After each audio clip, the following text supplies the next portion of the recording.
നമസ്കാരം, എല്ലാവർക്കും എൻ്റെ ചാനലിലേക്ക് സ്വാഗതം. ഇന്നെനിക്ക് പറയുവാനുള്ളത് നമ്മുടെ കേരളത്തിൽ, കൊച്ചു കേരളത്തിൽ നടന്നുകൊണ്ടിരിക്കുന്ന സങ്കടകരമായ ചില കാര്യങ്ങളെക്കുറിച്ചാണ് എനിക്കിന്ന് നിങ്ങളോട് പറയുവാനുള്ളത്. വളരെ ദുഃഖകരമായ ചില കാര്യങ്ങൾ മാത്രമാണ് പറയുവാനുള്ളത്.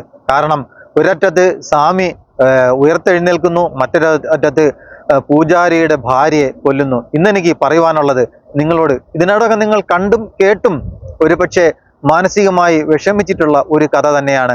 നമ്മുടെ കേരളത്തിലെ തിരുവനന്തപുരം ജില്ലയുടെ തൊട്ടടുത്ത് കിടക്കുന്ന സ്ഥലം കഠിനംകുളം. എൻ്റെ തൊട്ടടുത്ത സ്ഥലമാണ് കഠിനംകുളം. അപ്പോൾ അവിടെ നിന്ന് നടന്ന ഒരു ദാരുണമായ സംഭവത്തെക്കുറിച്ചാണ് എനിക്കിന്ന് നിങ്ങളോട് പറയുവാനുള്ളത്. എന്തെന്നാൽ ഇൻസ്റ്റാഗ്രാം വഴി പരിചയപ്പെട്ട കാമുകൻ, അദ്ദേഹത്തിൻ്റെ ലക്ഷ്യം എന്തായിരുന്നു? മാന്യമായി മര്യാദയായി വീട്ടിൽ താമസിക്കുന്ന സ്ത്രീകൾ ഇത്തരത്തിൽ ഉള്ള ആൾക്കാരുമായി ബന്ധം പുലർത്തുമ്പോൾ ഇത് ഒരു കാര്യം നിങ്ങൾ ഓർക്കണം. സ്ത്രീകളോടാണ് എൻ്റെ അപേക്ഷ. നിങ്ങൾ ഓർക്കണം, നിങ്ങൾ സ്വന്തം ഭവനത്തിൽ ചില പ്രശ്നങ്ങളും ബുദ്ധിമുട്ടുകളും ഉണ്ടാവും. പക്ഷേ അത് പുറത്തിറങ്ങി മറ്റുള്ളവരടുത്ത് പറയുകയും, ആദ്യമായാണ് നിങ്ങൾ എൻ്റെ ചാനൽ കാണുന്നതെങ്കിൽ തീർച്ചയായും നിങ്ങൾ സബ്സ്ക്രൈബ് ചെയ്യണം, ബെല്ലൈക്കൻ അമർത്തണം, നിങ്ങളുടെ വിലയേറിയ കമൻറ്റുകൾ രേഖപ്പെടുത്തണം. അപ്പോൾ നമുക്ക് വീഡിയോയിലേക്ക് കടക്കാം. സോഷ്യൽ മീഡിയ വഴി പരിചയപ്പെട്ട ഈ ചെറുപ്പക്കാരനെ വീട്ടിൽ വിളിച്ചു വരുത്താൻ ആതിര കാണിച്ച ധൈര്യം. ഒന്നത്, ഏതൊരു കാമുകനും തീർച്ചയായും തൻ്റെ കാമുകയെ നേരിട്ട് കാണണം എന്ന് ചിന്തിക്കുകയും ദുരുദ്ദേശത്തോടു കൂടി അവരെ സമീപിക്കുകയും ചെയ്യുന്ന ചില കാമുകന്മാരുണ്ട്. ഈ കാമുകന്മാരുടെ എല്ലാ കാമുകന്മാർക്കും നല്ല ഉദ്ദേശങ്ങളല്ല. നല്ല ഉദ്ദേശമുള്ള കാമുകന്മാർ തീർച്ചയായും നിങ്ങൾ എൻ്റെ വീട്ടിൽ വരൂ എന്ന് പറയുമ്പോൾ ഓടിപ്പിടിച്ച് അവിടെ ആരും ചെല്ലാറില്ല. അങ്ങനെ ചെല്ലുന്നുണ്ടെങ്കിൽ അവർക്ക് മറ്റെന്തെങ്കിലും ഉദ്ദേശമുണ്ടാവും.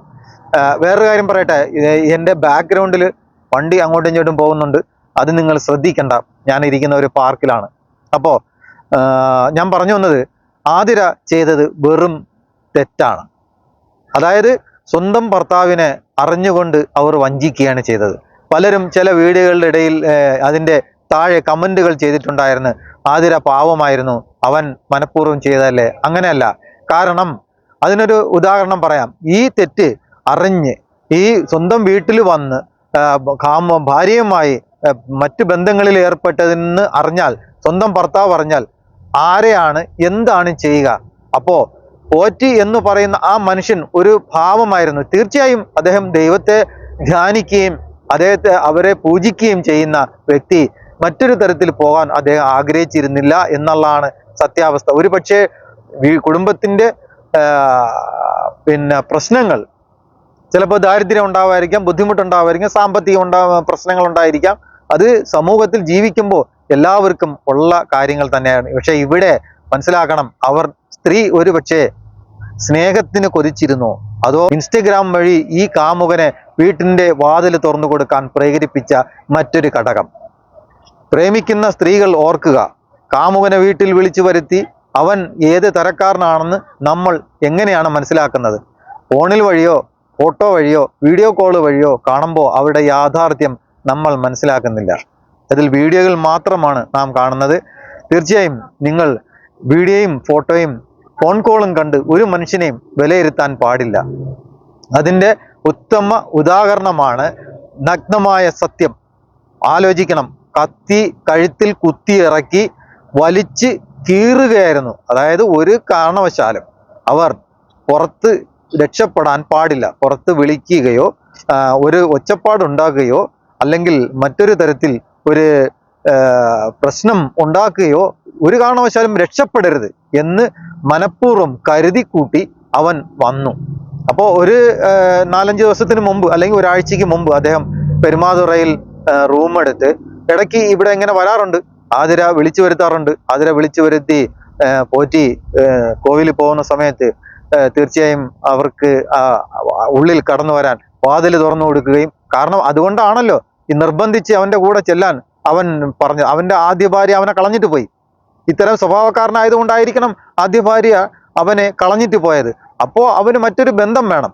അതിന് നോക്കുമ്പോൾ ആതിര വഴിപ്പെട്ടു. ഈ ഇൻസ്റ്റാഗ്രാം നിങ്ങളെ ഇത്തരത്തിൽ കുടുംബങ്ങൾ തകർക്കുന്നതിന് വേണ്ടിയിട്ടാണോ ഉണ്ടാക്കിയത്? അവർ ഫോട്ടോകളും വീഡിയോകളും ഒക്കെ ചെയ്ത് അവർക്ക് പണം ഉണ്ടാക്കാൻ വേണ്ടിയിട്ടാണ്. നിങ്ങളും അതിൽ ഫോട്ടോയും വീഡിയോകളും ചെയ്തിട്ട് നിങ്ങൾ പണം ഉണ്ടാക്കുക. പക്ഷേ ഒരു കുടുംബം തകർക്കുവാൻ ഒരു കുഞ്ഞുണ്ട്. ആ കുഞ്ഞിന്റെ ഗതി ഇനി എന്താണ്? ഈ മനുഷ്യന്റെ, അതായത് ഈ ആതിരയുടെ ഭർത്താവിന്റെ മാനസികാവസ്ഥ എന്താണ്?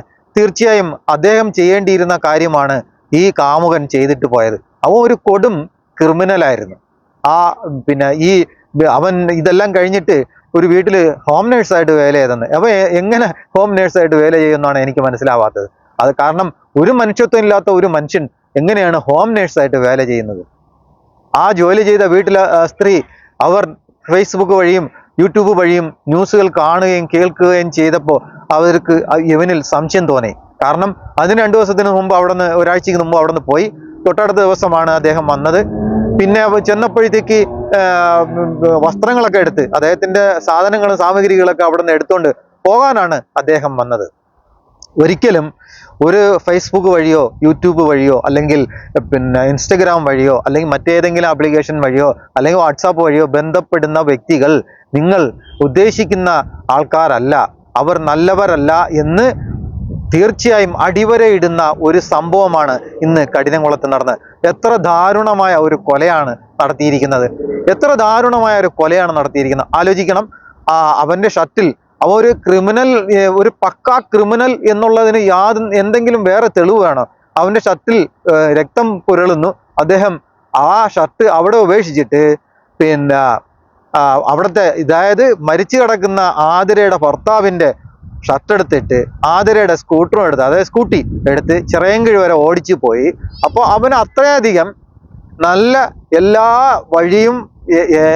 വഴിയും എവിടെ ഏതൊക്കെ എങ്ങനെയൊക്കെ പോകണമെന്നും വരണമെന്നും തീർച്ചയായും ഈ ജോൺസന് അറിയാമായിരുന്നു.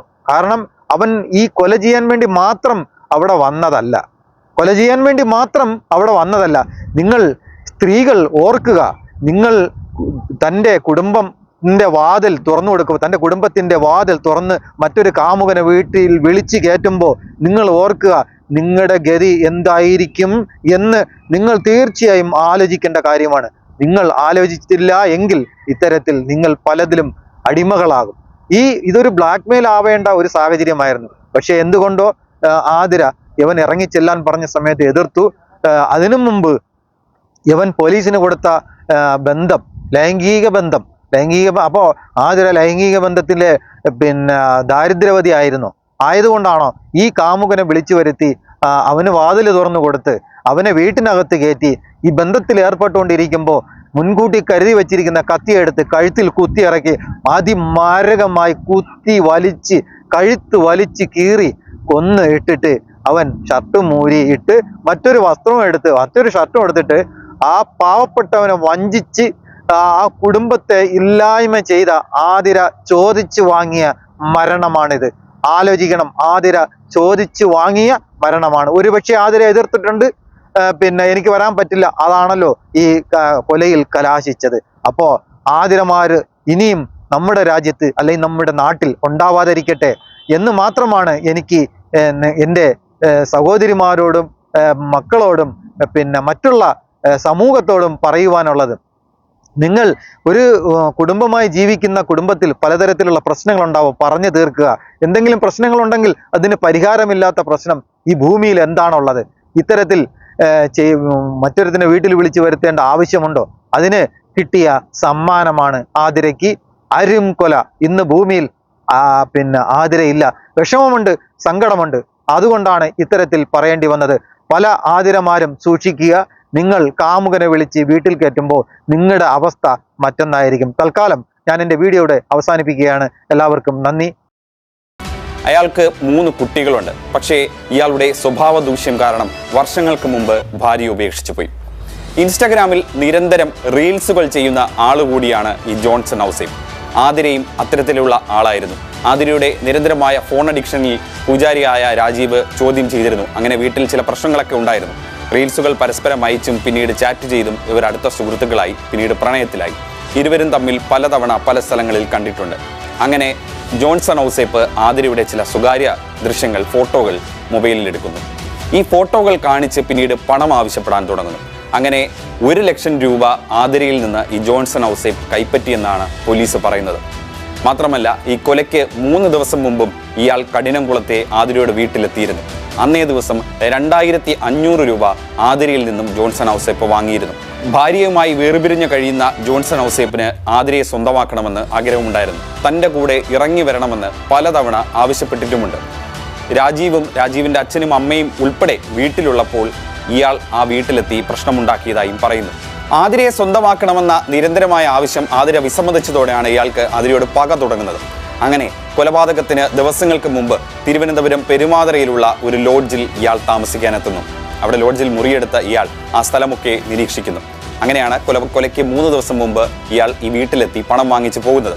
അതിനുശേഷം കൊലപാതക ദിവസം രാവിലെ 9 മണിക്ക് ഇയാൾ പെരുമാതുറയിൽ നിന്ന് ഒരു കത്തിയുമായി പോയതിൻ്റെ ദൃശ്യങ്ങൾ പോലീസിന് കിട്ടി. കത്തിയുമായി നേരെ എത്തിയത് ആതിരയുടെ വീട്ടിലേക്കാണ്. ആ സമയം ആതിരയുടെ ഭർത്താവ് രാജീവ് എതിർവശത്തുള്ള ക്ഷേത്രത്തിൽ പൂജയിലാണ്. വീട്ടിൽ മറ്റാരുമില്ല. ആതിര വന്ന ജോൺസൺ ഔസേപ്പിന് കുടിക്കാൻ ചായ നൽകുന്നു. ചായ കുടിച്ചുകൊണ്ടിരിക്കുന്നതിനിടയിൽ ആതിരയെ ഇയാൾ എന്തോ മയക്കുന്ന ഒരു മരുന്ന് നൽകി ബോധം കെടുത്തുന്നു. ബോധം കെടുത്തിയതിന് ശേഷമാണ് കൊലപാതകം ഇയാൾ നടത്തിയിട്ടുള്ളത്. പോസ്റ്റ്മോർട്ടം റിപ്പോർട്ടിൽ ആതിരയുടെ ശരീരത്തിനുള്ളിൽ മയക്കുമരുന്ന് പോലുള്ള എന്തോ ഒരു മരുന്ന് നൽകിയതായി കണ്ടെത്തി. മാത്രമല്ല പോലീസിൻ്റെ കണ്ടെത്തലനുസരിച്ച്, അതായത് ഈ ജോൺസൺ ഔസേപ്പിൻ്റെ ആദ്യ ഭാര്യ ഈ ആതിരയും ആതിരയുടെ അമ്മയും ഒക്കെ ഫോൺ വിളിച്ച് പലതവണ വാർണിംഗ് നൽകിയിരുന്നു. അതായത് ഇയാൾ വളരെയധികം സൈക്കോ ആയ ഒരു മനുഷ്യനാണ്, ഒരു ടോക്സിക് ആയ മനുഷ്യനാണ് എന്നായിരുന്നു നൽകിയിരുന്ന വാർണിംഗ്. ഇവയാളുമായുള്ള അടുപ്പം നിങ്ങൾക്ക് വളരെയധികം ദ്രോഹം ചെയ്യുമെന്നായിരുന്നു ജോൺസൺ ഔസേപ്പിൻ്റെ ആദ്യ ഭാര്യ നൽകിയ മുന്നറിയിപ്പ്. പക്ഷേ അതൊന്നും വകവയ്ക്കാതെയായിരുന്നു ഇവരുടെ ബന്ധം തുടർന്നത്. ഏതാണ്ട് 1 വർഷം മുമ്പായിരുന്നു ഈ ജോൺസൺ ഔസേപ്പും അതേപോലെ തന്നെ ആതിരയും ഇൻസ്റ്റഗ്രാം വഴി പരിചയപ്പെടുന്നത്. പിന്നീട്